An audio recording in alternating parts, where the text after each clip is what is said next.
years old. I live in Florianópolis, Santa Catarina, and I'm born here as well. I live with my family, and I am a graphic designer, and nowadays UI designer too. I'm starting to learn this new area next last year, and then I am performing with that too. But I am freelancer with graphic design too. And well, in my free time, I like to read books and watch series. Nowadays, I'm watching Mr. Maisel. It's a series on Amazon Prime. It's very interesting. And I like go outside as well and walk with my family, do these things. Amazing. Thank you so much for letting us know you a little bit more. And you, Alex, go ahead. Okay, I'm Alexandre. I live in Vitória, Espírito Santo. I'm 70. I'm married, and I'm retired from the Banco Brazil, where I worked for 35 years. And now I have a lot of free time to spend in studying English or going to the gym, Pilates, to swim, reading books, playing the guitar. That's my life, my simple life. Yeah. Thank you. Sometimes you travel as well, right? Yeah, travel is very good. I'm planning to travel again. Awesome. Let us know how that goes. Thank you, Ale. And Abir, please, your turn. Well, my name is Abelard, but you can call me Abe. I am 35 years old and I live in Belo Horizonte, Minas Gerais. And I am a tech guy and the proud father of Bonanox, my loyal 7-year-old French bulldog.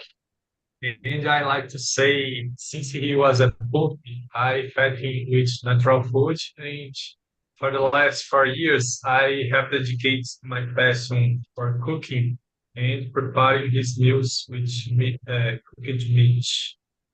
And in addition, I like to travel, explore new places. I'm very lovely. I like to watching TV shows, and I can't resist a good video game session. That's it. Your dog is very lucky because you always talk about the dog. You love him so much.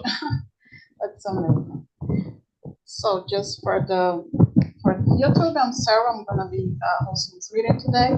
I've been host here since 2022.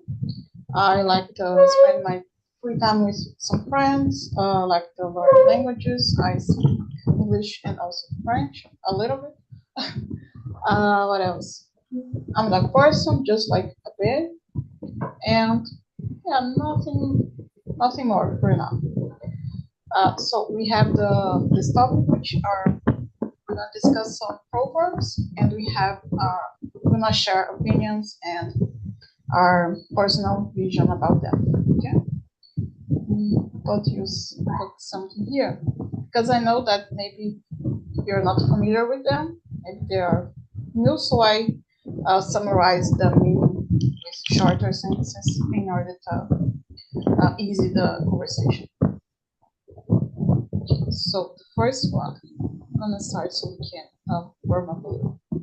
So the second question is, in what situations might someone use the proverb, don't count your chickens before they hatch? It's like don't put expectations on something that is not certain that's gonna happen. So, for example, I believe in the workplace, for example, you shouldn't be counting on a promotion or something that could bring you more money or put you in a better position, and you start acting like this is something that's gonna happen because you receive compliments or because it seems like it is a good moment for you professionally. But if you start maybe acting like you were already there, that could put you in trouble. Maybe your workmates will not be happy about it, or even you can start spending more on that belief you have you're gonna have the promotion, and in the end of the day, if that doesn't happen, you're gonna get debts and also frustration. So I believe this saying is about that. You should be careful, about the things you think are gonna happen, and only rely on that if you have a confirmation from like a document or something that is very sure and not something you just have the faith or the strong belief this is gonna happen.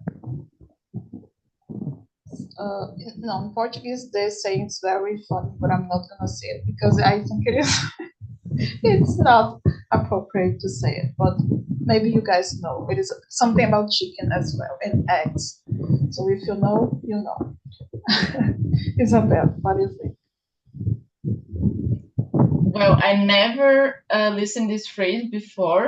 It's very difficult to understand, but I don't know. Probably I'm not correct, but I don't know if this phrase is used more like in the situations that you don't have some guarantee about the future, for example, and then the phrase told you to not have a lot of expectations, and I think it's more like that, step by step, build your things and don't have too much expectations, and be easy with the things that involves the future. But I don't know if I'm correct. It's very, very difficult to understand that phrase. But in my opinion, it's similar with that, but it's very difficult. Yeah, I agree with you. What do you think, Ale? I don't know what question we are asking. Answering. Sure. What does it mean to live in the present? No, I shared here the questions again because the first one wasn't correct. It's the in what situations, it's below the first questions I shared. In what situations might someone use the proverb, don't count your chickens before they hatch, to offer caution? It's like, what do you think this saying? What the number of the question? Is the last message that Sarah sends to us. Go down and then probably you will see the question. Oh, it's not. Cara, I think you can delete the wrong questions. Click with the right button and delete. I didn't know that. Thanks. In what situation might someone use the proverb, don't count your chickens before they hatch? What means count your chickens before they hatch? So it's like when a chicken hatch, it's like they lay eggs, So it's like you don't count on something that is not certain that's gonna happen. Don't count to something that is in the future. Could be, but it's more like you are not sure this is gonna happen for you, and you should be cautious about that. I guess it's like I count to something that's now I have now to provide myself and my family, and don't count to something on tomorrow or next year because the situation can change. And is that? Okay, I'm asking what you think that means, and we can discuss our opinions. Just share. What do you think that means? The say. Yeah. What I understood about this question, if I understood is, I can't count to something that I don't have in my hand. It's correct. I don't know, could be. I'm gonna say not in Portuguese, but I'm gonna try to explain. It's like I will send this question to Abelard because she's like a young guy and she more expert than me. No, not at all.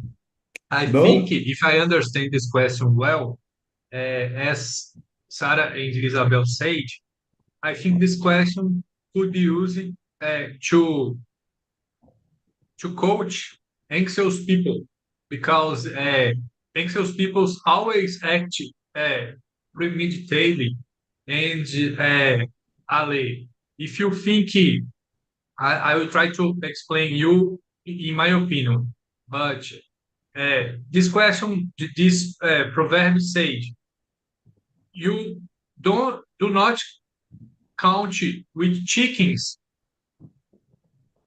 It's not already, how I say, born, you know. So you can't count Ah, with a thing if don't exist yet. I think it's something like that. So this proverb can use it to coach anxious people or people in a in a situation, in a risk situation that uh, he needs to think well what he will, will do or he will say. I don't know. It's a difficult proverb to talk about, é. Sarah. I did the translation here and say, não conte com as galinhas antes de elas chocarem. Yes, Yeah, it's that. I agree that you can count with something you don't know in the future because maybe you are planning, like my two children was planning to work to have degree, and and apply for a work. It was 2020. And then the pandemic came and stopped everything, right? So the the situation is like they work out with the chicken, but the chicken didn't had yet, right? Haven't had yet. I think is that you need to count something that you are sure that you can have in your hand tomorrow or next month, like my retirement, uh, every money I receive during the month to spend. But I can count I plan to go around the world, planning to pay with the money from win the lottery. That's impossible, right? That's what I mean. Yeah, the lottery is an excellent example. In Portuguese, I'm not gonna say in Portuguese because, but here we say, don't count. It's not the translation, but just to explain, don't count with the eggs in the butt of the chicken. No, because have you ever heard that? Yeah, you can count with the egg before the chicken put them out. Yeah, exactly. It's Yes. very funny because we Oh need my gosh.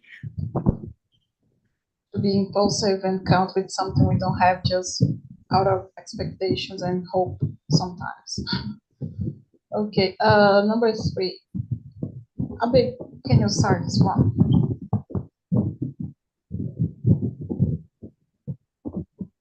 Number 3, correct? Hmm? Moment. How can the idea "don't put all your eggs in one basket" be applied to decision making or risk management? I think it's correlated with the question 2 because you don't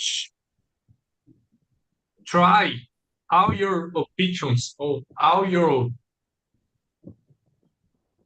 look in one direction, in one way, because if it goes wrong, you are lost. So thinking about that in the financial market, for example, you you don't invest all your money in some application. You diversify to be more, I don't know how the word, to be more resilient about the variations of the market. And I don't know, in the life, you, I think Alexandre give us a good example about his son. You don't have to choose one thing because one or other word, one or other uh, comment by the peoples, if you don't know all the situation. So I think this proverb is about that. You always have to diversify. You always have to be more, how I say, more conservant, conserve. I don't know Conservative. how to say conservative. Yes, thanks, Alexandre. In some situations, and uh, know more about all the subjects to make a decision. And Yeah, you, I give you an example. Like I usually put my money on stockers, like stockers, Magazine Luiza, Petrobras, Vale, other company. So imagine that 2 years ago I put all my money on Americanas.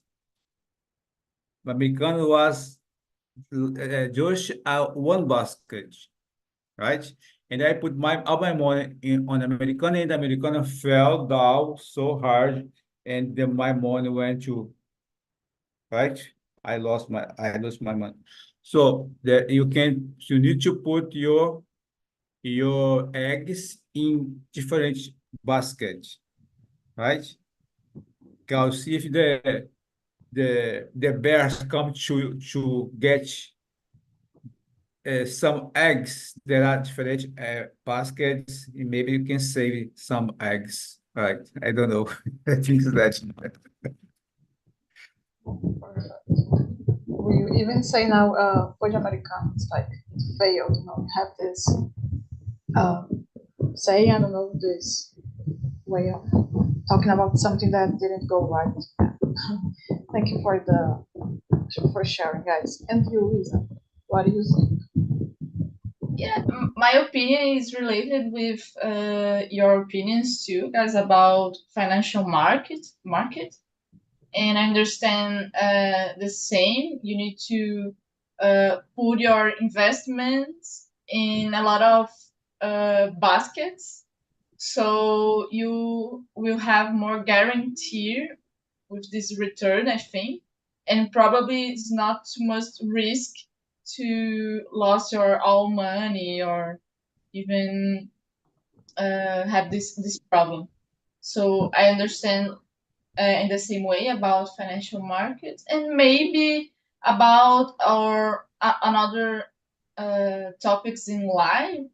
I don't know if we can talk with about that in the same way that these phrases, how can I say in English, aptly aplicado in this kind of situation too.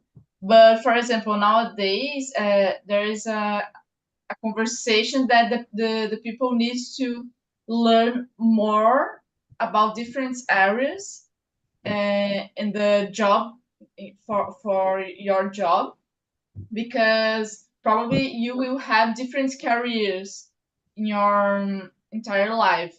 So you need to have this point of vision to understand more areas so you can work with different kind of things in the past of your life. So I understand this phrase in this kind of situation too. That's why we have this discussion on LinkedIn, which is, oh, some people are always there until they find a job, you know, and when they find it, they disappear, they don't access it anymore. And it's like they're putting all the eggs in one basket, because if you are not sharing about your experiences, you are not sharing about the problems you can solve and what you can do. We don't want that to happen, but it's possible, right, to be fired. And if you are not exposing yourself, putting yourself out there, and other companies could see you if you were sharing about that and have interest in you. And also, I believe that could be about the work as well. Because if you have a job and your life revolves around that job only, and you don't search other ways to be interesting, even for other companies, that could bring consequences, negative consequences for you if something doesn't go right. So you should have your other ways, other paths to explore, like you were saying. Okay. Would you guys like to choose the next question? Doesn't have to be number 4. Next question. What does the proverb every cloud has a silver lining implying about finding positivity in challenging? Everyone knows this proverb. Every cloud has a silver lining. Literally, no, but I understand the overall. Number 4. Yeah, I saw now the last message Sarah sent to us the meaning of the proverbs. Now I can see all the explanation of the phrases. Did you send out the meaning of this proverb? It's find positivity in a challenging situation. So can I explain this proverb for you? So imagine that it's 2 o'clock and there is a big storm, right? And then suddenly the storm stopped and all the cloud goes to the horizon and stay there and they make a line in the horizon. But behind the cloud, there is a sun. And then you can't see the sun, but you can see the line, the silver line out to the horizon. So it means that behind the cloud has a silver line. If you are sad, maybe you lost your job, or you have some sickness and you're sad, but yes, you think that tomorrow you can be better, right? Now your cloud your life is cloudy, it's totally cloudy, dark, but tomorrow it can be clear and sunny, right? Because I think it's the meaning of it can imply that you need to think positively because tomorrow, next month, or next year, you can pass in a Caixa Econômica contest, or Petrobras, or win the lottery, or something good, big. Yeah, perfect. I'll take the lottery option. What do you think, Isabel? How do you see this? Yeah, I think the explanation, Alexandre's explanation is very good. And I understand that too about see positive things after this clown situation. So you need to be focused that even you are passing in a bad situation nowadays, in the future the things will be better. So it's very important to have this faith, and have these expectations that in the future the situation will be better, and have this positive point of view. Great. And Abe, what's your point of view? Well, I love this proverb because I am a positive person and I believe a lot in the power of the word. So I think when we think in a positive way, we attract good things. I believe I believe in that. How I say, uh, the law of return law. I don't know, a lei do retorno. I believe a lot of in this thing because I am a positive person. So this for proverbs fits sweets much with me. And you, Sarah? Yeah, I need to learn how to be more positive because sometimes it's hard to see silver lining in some situations. But I agree with you that is necessary and it can make us stronger, and we're gonna be able to handle the tough moments in our lives. So I need classes to be more optimistic, I guess. But I'm learning. It's goes and it has its ups and downs. Okay, let's see. Number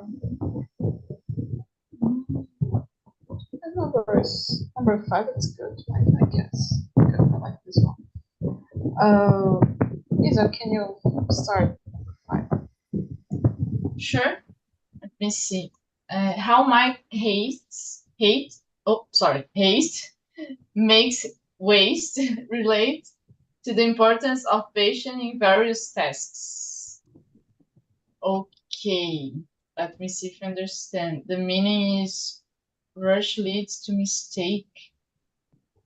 How might haste make waste relate to the importance of patience in various tasks?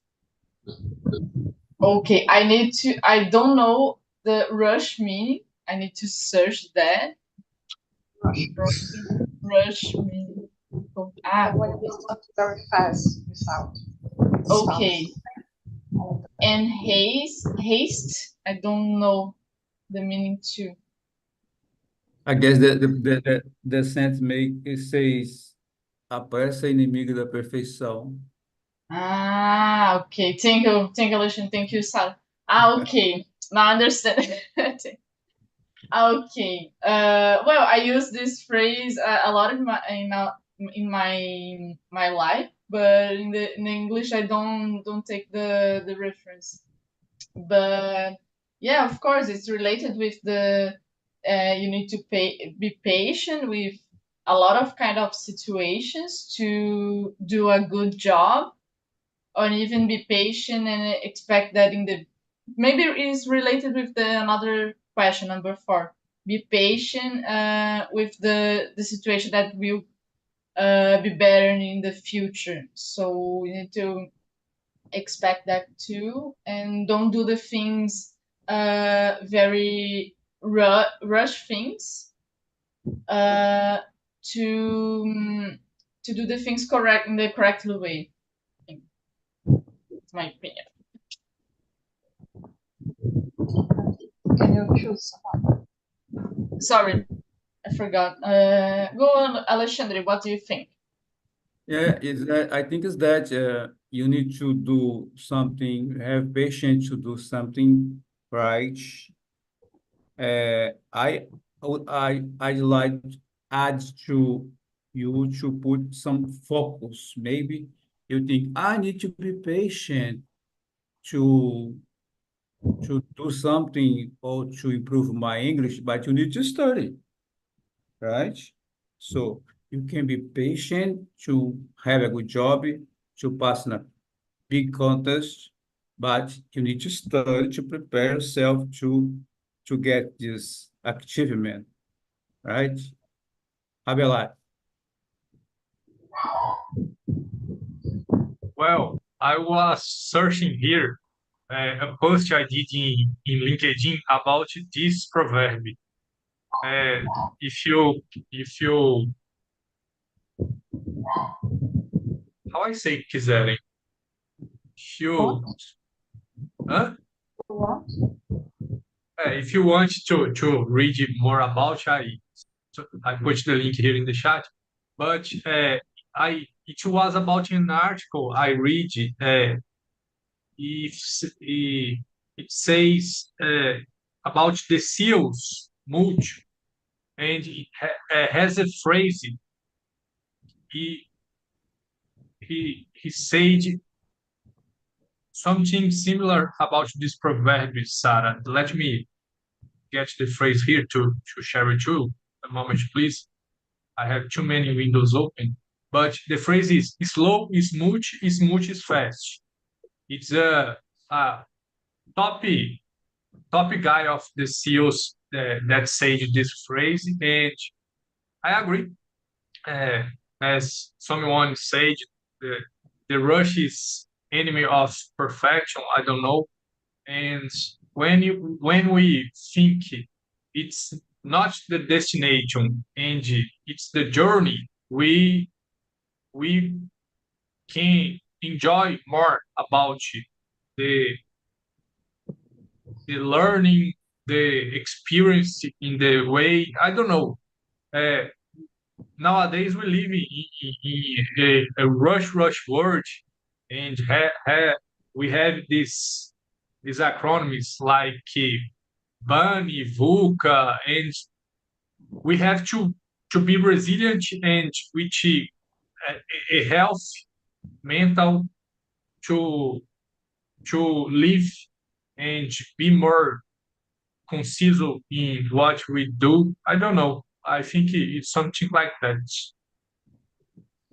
Yeah, I remember when I was 18, 90, no, 18, 19, I I didn't have a reliable job, right? Only the bad job, and high job, and less money. But I was asking for something better. But what could I do to get it? Nothing unless study. I prepare myself to get it. So I have to be patient and prepare a lot to get my job in 6 years, 6 years late. Yeah, that's it. It's really nice when you share about how you got the job and the troubles you had, but right now you have a comfortable life because of this effort you had in the past. It's really good to know more. And related to that, we have this saying, which is no pain, no gain, which reminds me of the gym for obvious reasons. No pain, no gain. Yeah. But what do you think about this? Do you number 9? Can you read number 9? Oh, Ali, number 9. Number 9, how does the proverb to pain, no gain reflect the concept of perseverance? I think if you don't work, you don't have money, right? You need to, if you want to grow, you need to achieve something, because if you don't receive no pain, you don't receive no gain as well. Do you agree, Sarah? Yeah, sure. It's like a sacrifice, right? You need to make in order to have something better in the future. But in the present, it can be very frustrating, or it takes patience to face this process, right? There is something people say, we have to trust the process. And I saw a joke, oh, does the process knows? No, we are trusting it, because it doesn't seem like it sometimes. It seems like we're trusting. But I think it's related to what Abe said, which is we have to be patient. Sometimes we don't see right now, but it is important to have faith and be positive about what can happen if we stay in this focus in our journey, which is very important. Abe, what can you say about this, number 9? Well, I agree with you. I think we have to do the first step, and nothing comes without an action. And when we think about this proverb, no pain, no gain, I think it's how I say, the, the prices of our actions, our efforts, our knowledge, our learning uh, to achieve. I think the pain is that things, and the gain is the prizes. So we have to act. We have to do the first step. We have to to be in movement to to achieve these gains. And in the way, maybe we suffer some pains. I think it's that. And about you, Isabel? Yeah, I agree with you too, guys. I think this phrase reminds us how life works. For example, in your life, you will have pain to get some things, and the life is made with a lot of learnings that you will have in the pass of the time, and sometimes you will suffer with some things, but you have to have this thought in mind that you need to learn with the things that you pass in the past and try to be better in the future. And it's interesting that as Sarah says about the process, sometimes it's interesting because for example, if we saw some situation that someone received a lot of money in a very easy way, we have like, oh my god, I don't know if this guy's a good person, because probably the guy jumped a lot of steps that are necessary to receive that money in the good process, in the good way. So I think the phrase is related with that too. You need to understand the process and do the step by step. And sometimes you will have pain with this process, but in the future you will receive what is yours, reflected. That result is reflected with your work. So I think it's that too. Very well. Abed, do you wanna say? Go ahead. What you ask me? Yeah, I thought you'd like to add something because I saw you post. Yes, Something. yes. I was saying everyone has its own time, so we don't have to rush in this life. So keep going, guys. Ale is the most how word I can use, the most realized person in this meeting, I think, because he has a raised family, he has accomplished too many things in life, he has learned too many things in life, and I when I see her, I look to him, I see a guy with good health. So everyone has Yeah, your time. yeah, I agree with you. Yeah, I start studying with 15 years old. Until 15, I was totally illiterate. With 15 years old, I didn't know that there was Natal, because I live in a very hard farm without anything to be proud.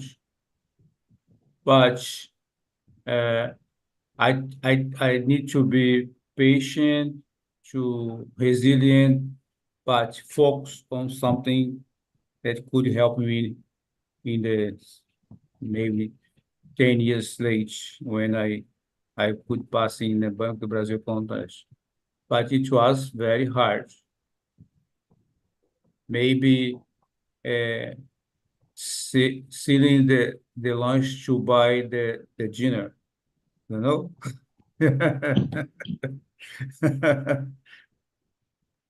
I did that already. Really? You had like you faced troubles in your childhood or Yes, yes. When I left my I don't know how I say na cidade natal, Christmas Natal, Christmas Town. I hometown? ju- I I I I went to Belo Horizonte to study and work. So in that time, I passed some difficult, and I had to do that which Ale said. I was a student and working, so I worked all day and studied at college at night.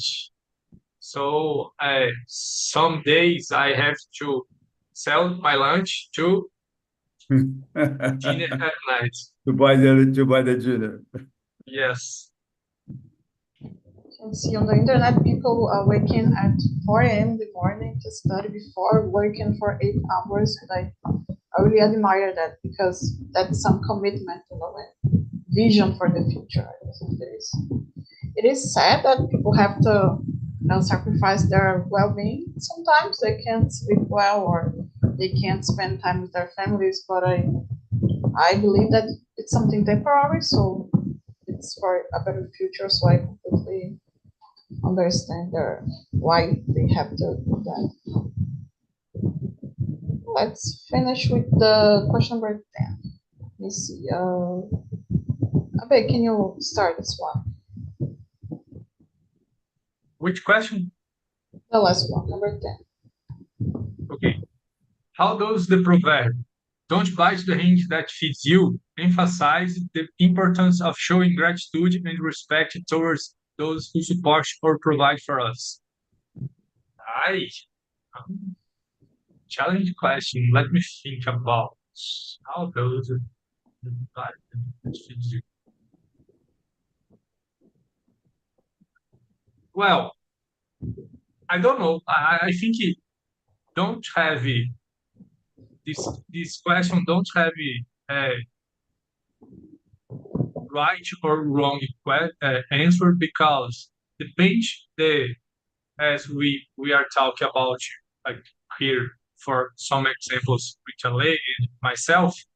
I think depends the situation of the person uh, because I I am too grateful for my mother help me in this phase of my life because he helped me to pay my college, and I am too grateful because that. But I know some people's older colleagues in that time that have everything, a house, live here in Belo Horizonte, uh, go out every weekend, and I don't know, but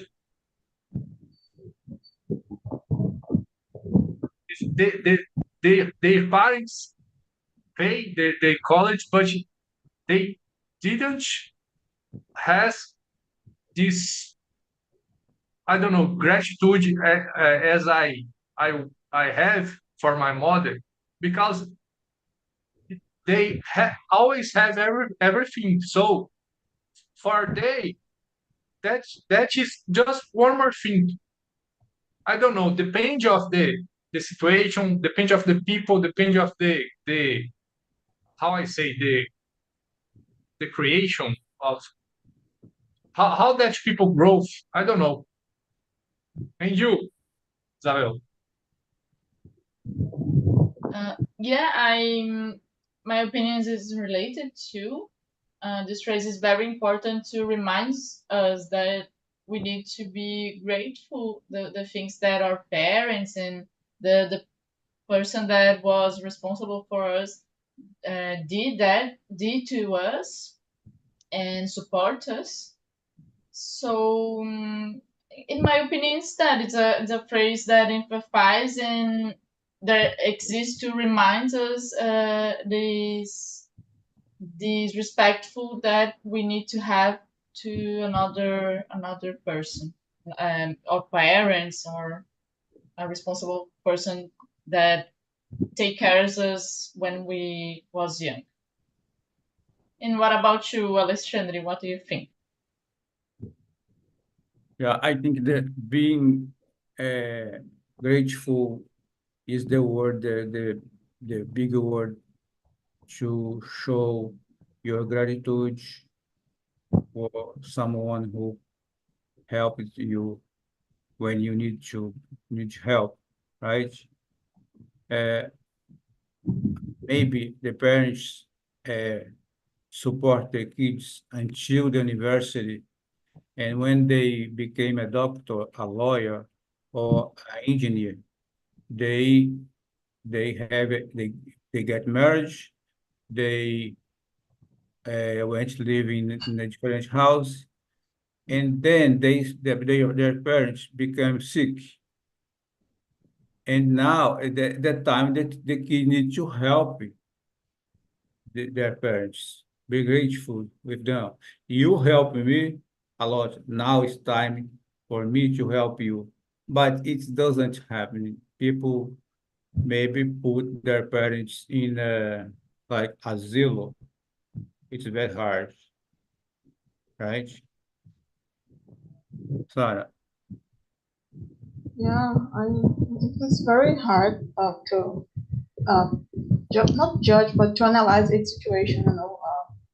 Sometimes the parents provided with material things, but they didn't provide with emotional support. And sometimes there is resentment because of that.